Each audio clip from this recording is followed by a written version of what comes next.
Today I wanted to talk about the unfairness of life and how different situations can lead towards a life of opportunities or a life without ones.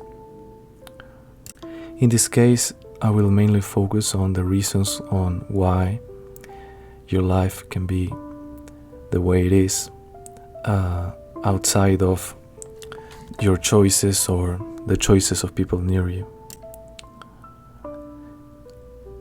Not so long ago, I realized that there are some situations in life that are marked by the place you are in. So what do I mean by this? What I mean is that sometimes, even if you try your hardest or you're smart or you come up with an innovative solution to a problem, if sometimes it's not the solution that's the problem, it's not you that are the problem or something similar, but sometimes the place in which you are in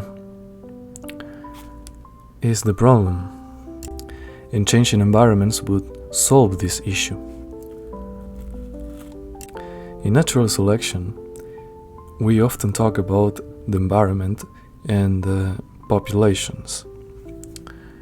When we talk about populations, we can talk about many aspects of them, but oftentimes it is not as common to talk about the environment. But actually the environments play a significant role in the outcomes of the individual's choices. So even if you play your cards right, if the game is rigged, you will lose. But in this case, it's not that the game is rigged, it's more than basically the place in you are in is rigged in a way that you will not be able to solve the issue you're having. For example, let's say you want to meet up with new people, but you live in a town far away from the city. Well, in that case, it will be very difficult for you to do that. It is a not so common situation because of terms of population. Most people live in the city, so it's not a very common problem. But this can be extrapolated to other scenarios. For example, on your job, you may be the best and you may do the things the better than anybody else, but if your boss or the environment or the culture is not a good fit for you, then you will not be able to do anything about it and you will not be successful in that environment. Also, there are other aspects of environments that are not so talked about, but for example, you can think of an environment as a person. Sometimes you want to get something from a person.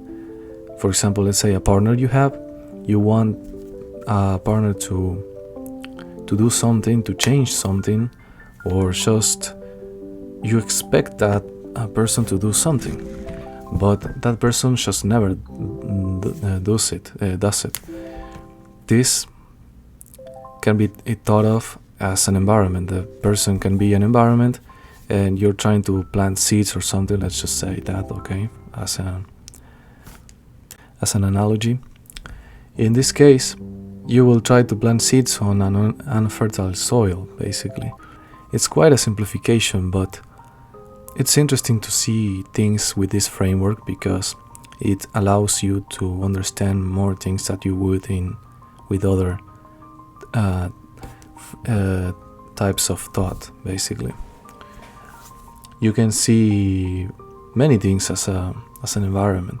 For example, you can see your company as an environment. You can see your family as an environment. You can see, well, your environment, of course, like, for example, the town you live in, your country. You can see many things as this, and then you realize that maybe it is not that you're not able to do something, but you rather change your environment and try it somewhere else. For example,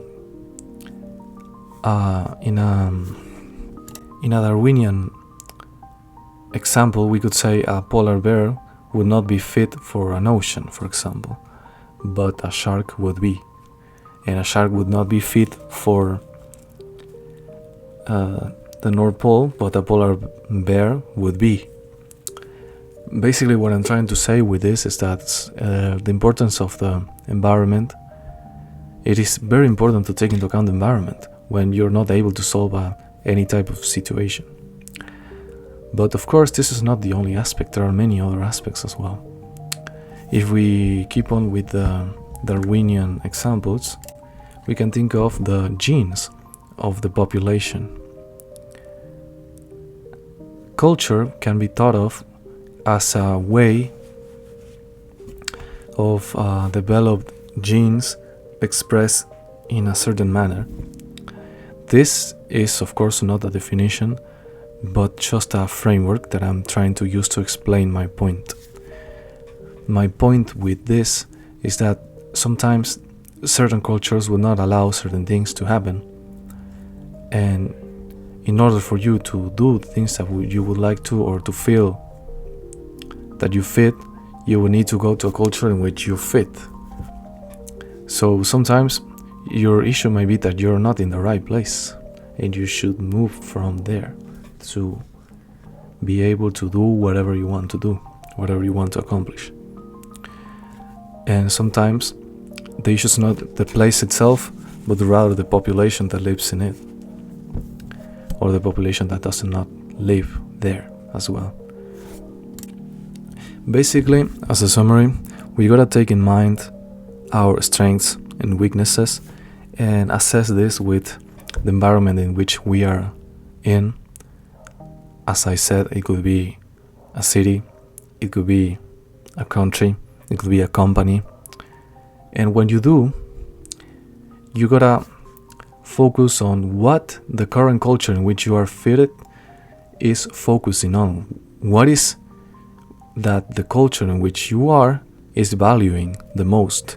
In case it is something that you would rather never do, or that it is something that you do not feel as comfortable, then you should really assess leaving that environment, quote unquote environment, and get into a new one, because you would not be able to thrive in there, mainly because of the way you express yourself. You will not feel fine doing the things that are necessary to accomplish whatever objective you have. So yeah, basically this was the video for today. Thank you for watching, and see you in the next video.